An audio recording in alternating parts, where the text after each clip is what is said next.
बता दीजिए। वो तो कह रहे हैं कि आधे से ज्यादा काम तो राहुल भैया कर रहे हैं। बिल्कुल, राहुल गांधी जी बहुत काम कर रहे हैं इस देश के मूल मुद्दों पे 5 न्याय 25 गारंटियों के साथ जो कर रहा है। और जो भाजपा फर्जी आंकड़ों के साथ, फर्जी बातों के साथ, फर्जी जो कहती थी विश्व की सबसे फर्जी पार्टी के रूप में इन्होंने कहा था कि हमने 370 वोट बढ़ाएंगे। आज वोट प्रतिशत देखो, महिलाओं ने क्या स्थिति करी है इनकी और क्या स्थिति का मूल मुद्दों पे कि 2 करोड़ रोजगार का क्या हुआ। मोदी जी की गारंटी पे ही चुनाव हो रहा है। 2700 रुपए कुंटल का गेहूं का किसान ढूंढ रहा है, 3100 रुपए कुंटल का धान वाला ढूंढ रहा है, बहनें ढूंढ रही है कि 450 रुपए में गैस की टंकी की गारंटी अभी 2023 में ही लेके गए थे, उसका क्या हुआ। 3000 से शुरू करके 10,000 तक करने वाले थे, उसका क्या हुआ। बेरोजगार युवा ढूंढ रहा है, उसका क्या हुआ। मूल मुद्दों से कैसे हिंदू मुसलमान, इसके अलावा कुछ नहीं आएगा, ये समझ ले, जनता समझ चुकी है। और जो गारंटियां झूठ की दी थी और जो कहीं ना कहीं 400 गैस की टंकी पे डायन कहते थे, 1200 पे विकास कह रहे हैं, 70 पेट्रोल था जब $143 क्रूड ऑयल था, आज $70 क्रूड ऑयल के ऊपर कहीं ना कहीं ये 110 बेच रहे हैं। तो जनता सब समझ रही है कि किसकी गारंटी क्या है क्या नहीं। युवाओं को रोजगार कब दोगे, इसके ऊपर बात करते।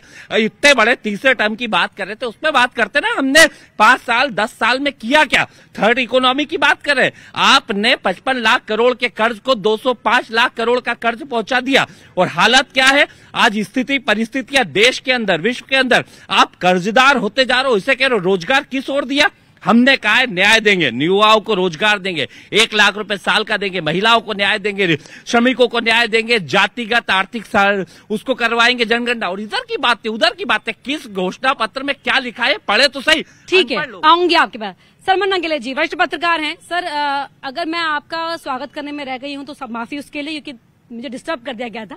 लेकिन सर, समझना चाहूंगी आपसे, मोदी मैजिक वर्सेस मुद्दों की बात, ये कांग्रेस का कहना है कि हम तो मुद्दों की बात कर रहे हैं, वो मोदी मैजिक के भरोसे है। लेकिन ये बताइए कि मुद्दे नजर भी आ रहे हैं या कोई बात भी कर रहा है या सिर्फ शोर हो रहा है। देखिए अपर्णा जी, ये जो चुनाव है ये पिछले चुनाव की तुलना में एकदम अलग होता जा रहा है।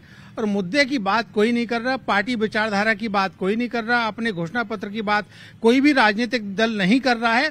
और जिस तरह से जो मॉडल कोड ऑफ कंडक्ट के आदर्श आचार संहिता का उल्लंघन हो रहा है, ईसीआई को नोटिस देना पड़ रहा है, ये राजनीतिक दलों को सोचना चाहिए कि हम जो वेलफेयर गवर्नमेंट का काम करना चाहिए, यदि आप सत्ता में हैं तो आपको अपने 10 साल का कार्यकाल बताना चाहिए, विपक्ष को अपना विजन बताना चाहिए कि हमारा विजन ये है। लेकिन विपक्ष के नेता जो कि माने जाते हैं माननीय राहुल गांधी जी, जिस तरह से देश के प्रधानमंत्री को लेकर अमर्यादित असंसदीय भाषा का उपयोग करते हैं, उनको बचना चाहिए। लेकिन प्रधानमंत्री नरेंद्र मोदी जी भी पद की गरिमा के अनुकूल बयानबाजी नहीं करते, वो थोड़ा सा उनको संयम बरतना चाहिए। क्योंकि जो देश का प्रधानमंत्री होता है वो नैतिक बात करता है, वो देशव्यापी बात करता है, देश को जोड़ने की बात करता है, देश के उत्थान की बात करता है, लोगों के कल्याण की बात करता है, अपना विजन बताते हैं। ना कि आप इस तरह की बात करें जो कि किसी धर्म विशेष को टारगेट कर रही हो या किसी जाति को टारगेट कर रही हो या कुछ ऐसा कोई विषय रखें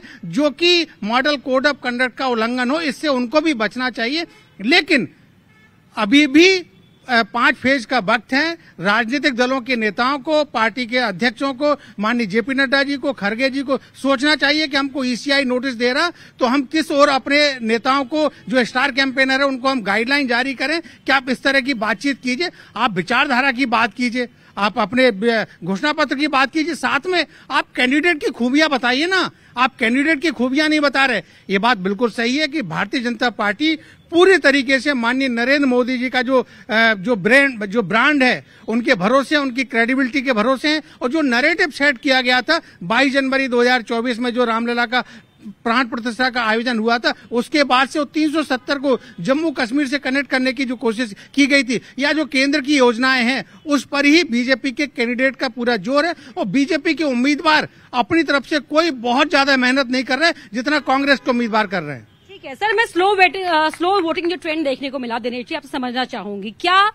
ये कहा जा रहा है कि जो जीतने वाला दावा कर रहा है बीजेपी का खेमा, उसके कार्यकर्ता सोच रहे हैं कि भाई हम तो जीत ही रहे हैं, और दूसरा खेमा सोच रहा है कि वो तो दावा ही 400 पार का कर रहा है, इसलिए वो भी बाहर नहीं निकल रहा।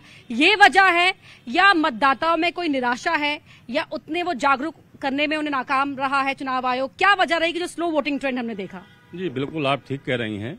इस बार 14-19 की तुलना में वोटिंग बहुत कम हो रही है। मुझे लगता है कि महिलाएं कम वोट कर रही हैं। विधानसभा में महिलाओं ने ज़्यादा वोट किया था। इस बार लगता है लाडली जो बहना योजना का असर था कम हो रहा है। यूथ बहुत बढ़ चढ़ के हिस्सा ले रहा था, मुझे लग रहा है यूथ कम वोट कर रहा है। दोनों तरह की बातें हैं जो आपने बताई। एक तो भाजपा वाले ये समझ रहे हैं कि हम तो जीत ही रहे हैं, पार्टी जीत ही रही है, अच्छी तरह मेजॉरिटी में आ रही है, हमारा वोट न जाएगा तो क्या फर्क पड़ेगा। एक वजह ये हो सकती है। दूसरी वजह ये भी हो सकती है कि भाजपा ने बड़ी तादाद में कांग्रेसियों को अपनी पार्टी में ला लिया है। कांग्रेस के छोटे से कार्यकर्ता से लेकर बड़े नेता तक भाजपा में शामिल हो गए हैं। तो भाजपा ही कहीं न कहीं उसको लेके असंतुष्ट है या नाराज है। उस तादाद में मतदाताओं को नहीं निकाल पा रहा है। कांग्रेसियों का नाराजगी है। जहां तक कांग्रेस का सवाल है, कांग्रेस में भी भगदड़ के कारण एक निराशा का, हताशा का भाव देखने को मिल सकता है। कांग्रेसी सोचते हैं कि सरकार तो हमारी आना नहीं है, नेता छोड़ के जा रहे हैं, इस कारण उनमें उत्साह नहीं हो सकता है। तो वोटिंग कम होने के कई कारण हो सकते हैं। इसमें कौन जीत जाएगा, कौन हार जाएगा, कम वोटिंग किसके फायदे में जाएगी, किसके नुकसान में जाएगी, ये कहना कठिन है। यश भारतीय जी, मुद्दों की बात पर आ जाते हैं। अब यहाँ पर मुद्दों की बात यह है कि जहां दावे अपने अपने थे, उनसे भटकते भटकते राहुल गांधी का बयान देख लो, फिर मंगलसूत्र विरासत टैक्स की बात देख लो, क्यों आखिरकार ये लोकसभा की लड़ाई यहां आ गई है? देखिए, भारतीय जनता पार्टी की सरकार है, उसको सरकार की उपलब्धियां बतानी चाहिए और सरकार की उपलब्धियां बताएंगे, जमीन पे जनता स्वीकार करेगी। भारतीय जनता पार्टी ने क्या बात कही कि हम हर पोलिंग बूथ पे 370 बढ़ाएंगे। आज ही भारतीय जनता पार्टी के प्रदेश अध्यक्ष जी ने एक प्रेस वार्ता करी है और उसमें तमाम दिक्कतें बता दी कि वोटिंग प्रतिशत क्यों कम हो रहा है। उसमें शादी का भी बहाना बता दिया, उसमें मौसम का भी बहाना बता दिया, उसमें तमाम बहाने बता दिए। यानी चुनाव शुरू होने से पहले ही भारतीय जनता पार्टी हार गई है, जिस तरीके से वोटिंग प्रतिशत कम हुआ है। क्योंकि आप तो तैयारी कर रहे थे हम ज्यादा वोट डलवाएंगे, तो आप पहला चुनाव तो हार चुके हैं, जो ज्यादा वोट डलवाने से आप कामयाब नहीं है। दूसरी बात, ये छोटे दिल के लोग हैं, इनका दिल बहुत छोटा है। ये देने वाले लोग नहीं, ये छीनने वाले लोग हैं। मंगलसूत्र की बात करते हैं, मंगलसूत्र का भाव क्या है? आज कितनी महिलाएं मंगलसूत्र पहन पा रही हैं? ये सवाल उनसे पूछे ना जनता से जाके। अभी वरिष्ठ पत्रकार जी ने बताया महिलाओं ने वोट प्रतिशत कम किया है, युवाओं ने वोट प्रतिशत कम किया है। ये रोजगार देने में विफल हैं, ये देश की रक्षाओं की बात करते हैं, तमाम इंटरनेशनल मुद्दे बनाते हैं। जैसे भी चुनावी इकोनॉमी की बात कर रहे थे, इकोनॉमी बहुत मजबूत हो जाएगी। देश का सैनिक जो देश की रक्षा करता है, उसको भी संविदा पे 4.5 साल का कर दिया, उसको भी कच्ची नौकरी पे ले आए, पक्की नौकरी पे ले आए। ये भोपाल राजधानी है, ये बदनाम हुआ व्यापम के नाम से पूरे देश में। 3 बार प्रवेश परीक्षा का नाम बदल दिया, लेकिन स्थिति वहीं के वहीं है, वही घपले हैं, वही भ्रष्टाचार है। यही भोपाल है, बीआरटीएस कॉरिडोर बनाया, बंद किया, 350 करोड़ रुपए का हुआ। आलोक शर्मा जी महापौर हैं, इन्हीं के रहते हुए होशंगाबाद रोड पे साइकिल ट्रैक बनाया गया, उन्होंने खुद उद्घाटन नहीं किया। वो जो करोड़ों रुपए बर्बाद हुए वे किसकी शैली पे जाएंगे? 2 बार विधानसभा चुनाव लड़ चुके आलोक शर्मा जी, दोनों बार जनता ने ठुकराया। एक बार तो भारतीय जनता पार्टी में ही विरोध हो गया, जब न्यू मार्केट के अंदर उनके दोस्त शिवराज सिंह जी ने उनका नाम घोषित कर दिया, तो भारतीय जनता पार्टी में विरोध हो गया, इसीलिए उनको टिकट नहीं दिया गया। तो ये भारतीय जनता पार्टी के जो अंदर खाने में झगड़े हैं, जो भीड़ इकट्ठी हो गई है, एक्सपायरी डेट की दवाइयां भी जो उन्होंने अपने मेडिकल स्टोर में भर ली हैं कांग्रेस पार्टी के नाम पे, अन्य दलों के नाम पे, वो सब किसी काम की नहीं है। और हो क्या रहा है, ये समझाना चाह रहे हैं अपने भारतीय जनता पार्टी के लोगों को कि देखो, भले ही एक्सपायरी डेट है, तुम चले जाओगे तो तुम भी एक्सपायरी हो जाओगे कांग्रेस या अन्य दलों में जाके। तो अपनी भीड़ को संभालना चाह रहे हैं जो भारतीय जनता पार्टी में, जिन्होंने भारतीय जनता पार्टी बनाई। चाहे मैं वरिष्ठ नेता प्रभात झा जी का नाम लेने की कोशिश करूं, जो ग्वालियर में इनके कुशवाहा कैंडिडेट के लिए प्रचार नहीं कर रहे हैं, चाहे नारायण सिंह कुशवाहा जी ओबीसी प्रदेश अध्यक्ष हैं इनके, वो अपने कैंडिडेट नारायण सिंह कुशवाहा के लिए ग्वालियर में प्रचार नहीं कर रहे हैं। तो ऐसी नाखुशी बहुत सारी, तो केवल भारतीय जनता पार्टी की नाखुशी को संभालने के लिए ये एक प्रायोजित कार्यक्रम चल रहा है कि दूसरे